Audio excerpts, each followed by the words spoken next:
Bitcoin and debt markets. I'm just going to let these guys introduce themselves first. You guys already know the Foss man. You guys just met, I think. So what about, Shaun, if you introduce yourself, and then Jesse? Hey, my name is Shaun Cumby. My company is Arx Novum Investments. We're based in Toronto. My claim to fame is I fought the regulators in Canada. We took them to court and won. We put a Bitcoin fund and an Ether fund on the Toronto Stock Exchange. At its peak, it grew to about $4.5 billion. My new company is doing the same. And I worked with Greg Foss for like the last 25 years. Hi, everyone. I'm Jesse. Some of you may know me as Croesus. This is my first time at a Bitcoin conference and on stage. Woo! Yeah, so that's me, I guess. Yeah, so we're here. Foss, you're good. We know Foss, right? So it's fine. We're here for Bitcoin and debt markets, and global debt to GDP is over $300 trillion, historic levels. Recently, a UN official came out and warned that more than 50 of the poorest countries are at risk of defaulting and are practically bankrupt right now. High levels of indebtedness in an economy can create vulnerabilities, amplify shocks, and macroeconomic instability. Increased debt creates greater interconnectedness. It then increases counterparty risk, and so you have this cascading effect and contagion of where you have defaults, which leads to falling asset prices, which leads to defaults and falling asset prices. And it might sound familiar because in the crypto markets right now, that's exactly what's happening. But Foss, you've been in a risk chair for a long time, and from my estimates, you were around when Bear Stearns went down and Lehman. So I was wondering if you could maybe talk about, Shaun, you were there too. So I wonder if you guys could talk about your experience back then and maybe talk about the similarities to what's happening today in the crypto markets and just what is contagion in the credit markets exactly. Yeah, sure. So, and it is true, Shaun and I worked together literally 25 years ago on the floor of TD Securities as credit default swap traders. And I will shout out again to Mr. Cumby. He did succeed in battling the regulators in Canada to get a exchange-listed Bitcoin fund that was the precursor to the Bitcoin ETF in Canada. So we have that over the USA. It is functioning beautifully. And at the end of the day, it's all about pricing risk, okay? So let's just build, before we go, on your statement about a zombie company. A zombie company is defined by S&P as a company that has less than 1 times interest coverage. And that's just taking its pre-tax cash flow, which is called EBITDA, and dividing it by its interest obligations on its outstanding debt. When it's 1 times or less, it is almost certain that S&P will rate it CCC, okay? The very bottom of the junk credit rating, 1 notch above default. Well, I hate to tell you people, but the USA, as an issuer, has less than 1 times interest coverage. Now, it's still rated AA+, but if it was actually rated using the same scale as corporations, the USA would be a zombie country. Now, don't fret. You're still the best zombie country at the glue factory, because Canada's even worse, and so is every other sovereign below that. So what does contagion mean? Contagion means when a issuer of credit in a jurisdiction defaults and the knock-on effect destabilizes the entire system. Back in 2008, I worked at a hedge fund where we owned protection on certain credit, but we had bought that protection from Bear Stearns. Bear Stearns was our insurance company. We thought we were in good shape until we realized that our insurance company was going bankrupt. So what did we have to do? Go out and buy insurance on our insurance. We had to buy insurance on Bear Stearns to protect our original insurance policy. And that is contagion in a nutshell, okay? whether it's a country, whether it's a company, the knock-on effects due to counterparty risk lead to leverage unwinds. You can set your watch by it. It's that simple. So I've lived through 5 of these crises, started with long-term capital management started with the LDC debt crisis in 1988, then long-term capital management, 1998, 2008, then the COVID crisis, and guess what? This one is the worst of all of them because all you've done is kick the can down the road, or think of it as kicking it to the highest level, the government debt level. There's nowhere else to kick it, people. There's no higher level of leverage than the governments and the sovereigns. So contagion was in 2008, 2009, Bear Stearns and Lehman. Replace that with country XYZ today. It's exactly the same problem. Yeah, I think that's why Ray Dalio talks a lot about how this is the end of the long-term debt cycle, right? And you get to this point where all the debt moves up to the sovereign level. You know, in my opinion, one of the biggest misnomers in finance is the fact that U.S. Treasuries are considered risk-free. And Jesse, I was wondering, you know, you think about all these pensioners and all these retirees who have been pushed into these bonds, and I'm personally kind of worried about that in this new paradigm that we're in today. So maybe, Jesse, if you could talk about the risk associated with these sovereign bonds, and maybe that they're not all chalked up what they're meant to be, like in terms of their risks. Yeah, so I think to start here, you have to remember, what is a bond? A bond is just a contract. You're paying money today to get more money in the future. And so you're purchasing yield in the future. But you have to be sure about that yield is worth it. You need to know that yield is actually above the true inflation rate. And is that really the case right now? We're anchored to 2% as the typical inflation rate. It's hammered into you. That's all you've been told your whole lives, is that the government's going to manage a 2% on average inflation rate. So you just have to beat 2% for a bond or any investment to make sense. But is that actually what's going on? And so if you look back over the last 15 years, we've averaged 8% addition to the money supply every year for the last 15 years. And do things feel like they are actually more or less flat in terms of their price over the last 15 years, back to the 2000s? It doesn't feel that way, certainly not with like housing or any of your big ticket items. So where is the risk in holding a bond in your portfolio? It's that hidden risk that you're not seeing of, are you keeping up with inflation? And so you think you are if you're getting a 3% yield and you're told that you just have to beat 2%. So maybe that's part of your portfolio. But all of you out there, you all have bonds in your portfolio. You probably have more bonds in your portfolio than you realize. If you were to go home and log into Vanguard or wherever your 401k is and actually dig into it, it's probably a significant part of your portfolio. And is that portion of your portfolio actually keeping up with the money printing and true inflation rates? Now we have inflation at 8%, but if you're looking at the 1980 basket of goods, inflation right now is actually 15%, and it's been above 5% for the last 10 years.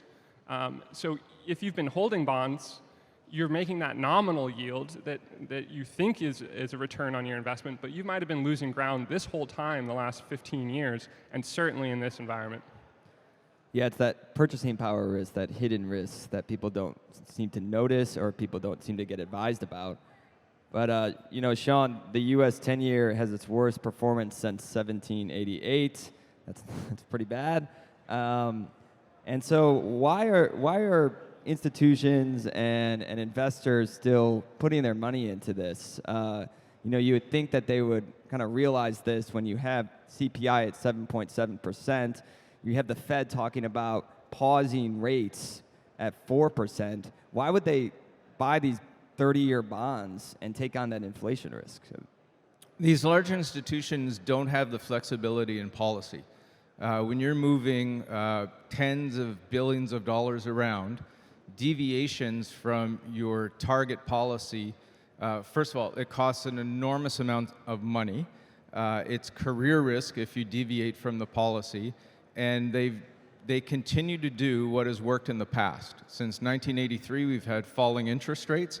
The price of everything in the world basically peaked last November. That, I call it, peak valuation. So when the discount rate was actually basically at zero for large institutions, and if you look at a little esoteric measure called the WUZI, it was like about -3%, including all the policy adjustments that the Fed was doing. The present value of every cash flow in the world was at its peak. As interest rates rise, the present value falls. That is what we are experiencing in the world. We're going to experience it for a little longer, and then they are going to reverse. They're going to hit a wall with a recession, and they will bring rates right back down to zero. It'll be a pop, but the problem exists that the cash flows that are going to be generated in global growth are not going to keep up with the requirements. And it goes to Greg's point about EBITDA versus the interest coverage. The cash flows now, based on growth, are not going to service the debt long term, and again, they will have to inflate. When you run up against a wall with debt, you either have to default, and they're not going to default because they have to finance deficits. They can restructure. They've done it before by terming things out, but it's not really been done in the US. Or they're going to inflate it away in some form, and that's what it happened in the 50s, and that's kind of the playbook that I think they're going to work off of. The world is not going to end, but we are going to go through financial pain. Bitcoin is hope. It's the solution to this. It's painful right now. It's been painful in the past. But long term, the governments will have to increase the money supply and create inflation to deal with their debt. And against that, in the long term, Bitcoin will prevail. Yeah, well said, Shaun. One thing that people have been conditioned to think about for the U.S. 10-year Treasury, which runs the 10-year Treasury rate, sets the discount rate for the world, essentially. As Croesus was saying, Jesse was saying, that everyone's only focused on this 2% inflation target that the Fed tries to drill into your head. Now, first of all, inflation expectations have been horrible predictors of the future. 2 years ago, inflationary expectations for this year were 2%, and we're at over 8%, okay? So don't rely on inflationary expectations. But walk through a little policy with me here. If you have a US 10-year rate at 4%, okay, how much of it is inflation expectations versus how much of it will be credit concerns going forward? It's my prediction that there will be a paradigm shift in pricing US Treasury debt that brings a credit component into your return calculation that overrides the inflation expectation. Why is that? Because as I pointed out, the USA is now a CCC equivalent type of borrower. You don't lend to CCC type borrowers at a 4% yield, people. CCC is high yield, which means I believe fixed income investors are going to move from being concerned about inflation to being more concerned about credit risk, credit default risk of sovereigns, which means the base level of interest rates, i.e. the 10-year US Treasury, may not come down with inflationary expectations as much as historically has happened. Because people will say, I'm not certain I'm going to get my money back from the USA. Now that means all sorts of other countries are far worse positioned, but what does it also say? Don't price infinite returns on cash flows on a zero interest rate policy set by the Fed if you are concerned about credit quality. Spent my career in junk bonds, understand the concept of risk and return. I think that's what Jesse was trying to point out. You have not been paid for credit risk on U.S. Treasuries. I think the USA is benefit. I think the world will wake up to that reality. Okay? That's very important, understanding the difference between inflationary expectations and pure credit risk, being paid for the risk of a pure default? No. But what about a soft default, where you're just getting more money back that's debasing in value such that when you invest in something at time 0, yes, you'll get your money back in time t plus 10 years, but the value of that money has debased. Start pricing it into your equation. Don't be like the fools that are managing 60-40 equity versus bond portfolios. That is gone the way of the donkey, okay? Charlie Munger and Warren Buffett, time will solve that problem. Don't buy green bananas, Mr. Munger. You might not be around to see them ripen.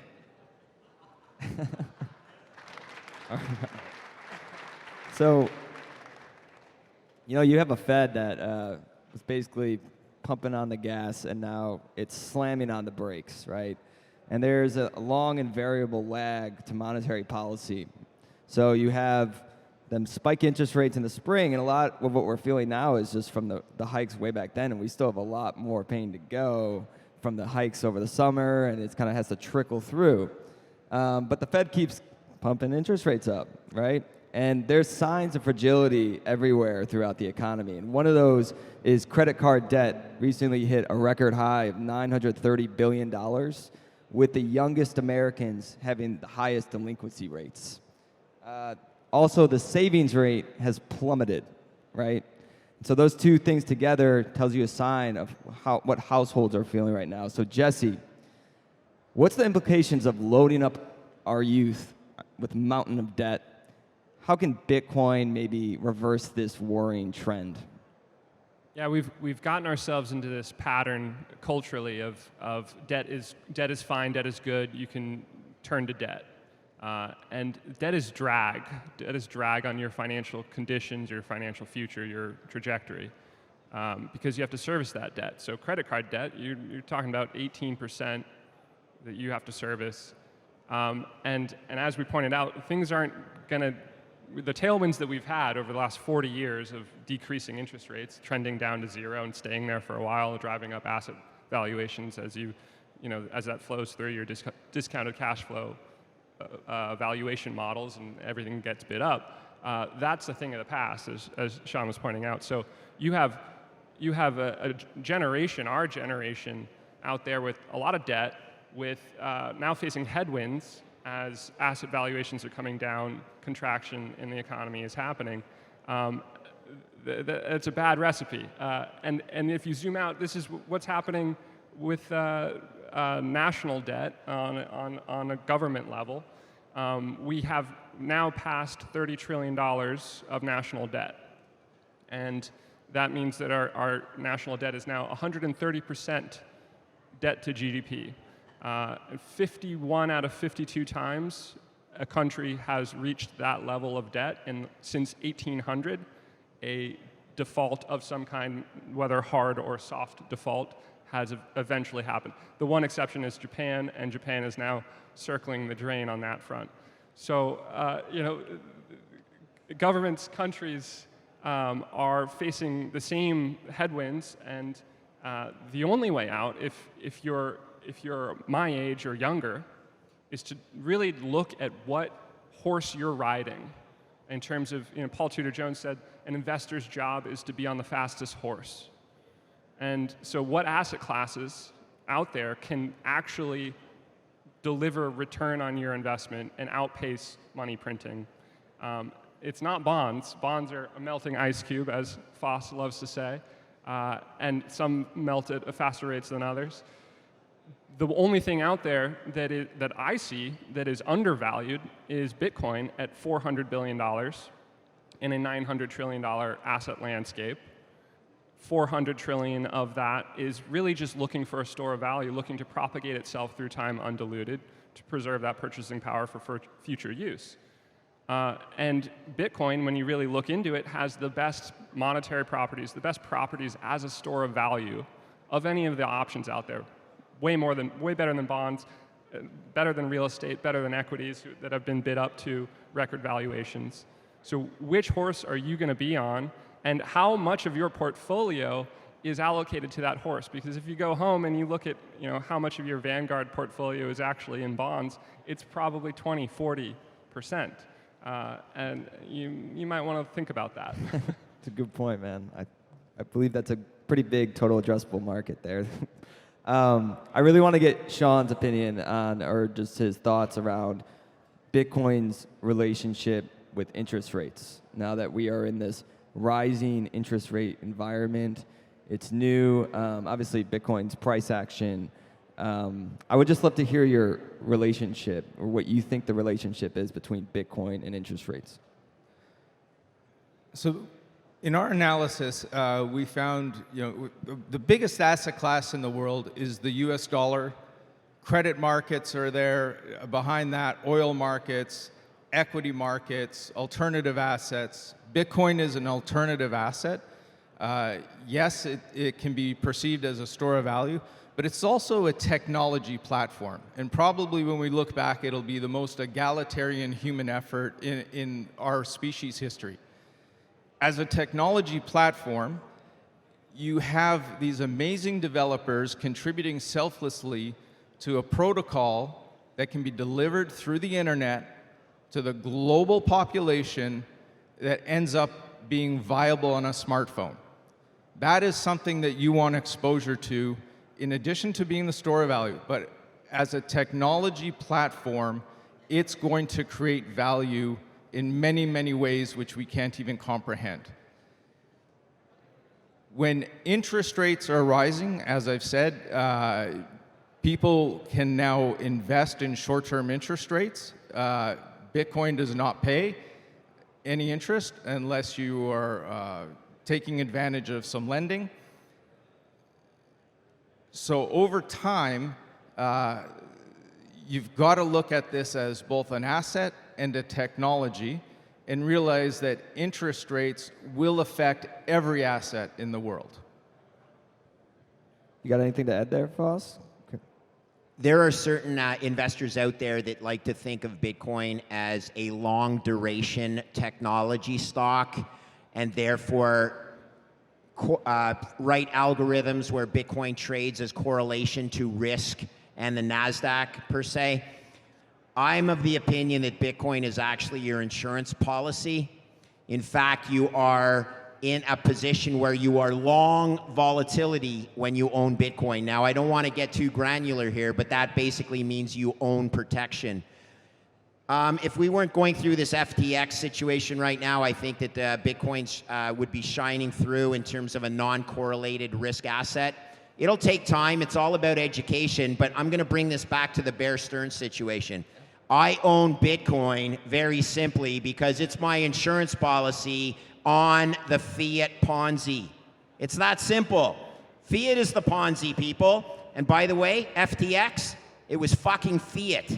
That's a problem. We need insurance against all these fiat Ponzis. Don't overthink it.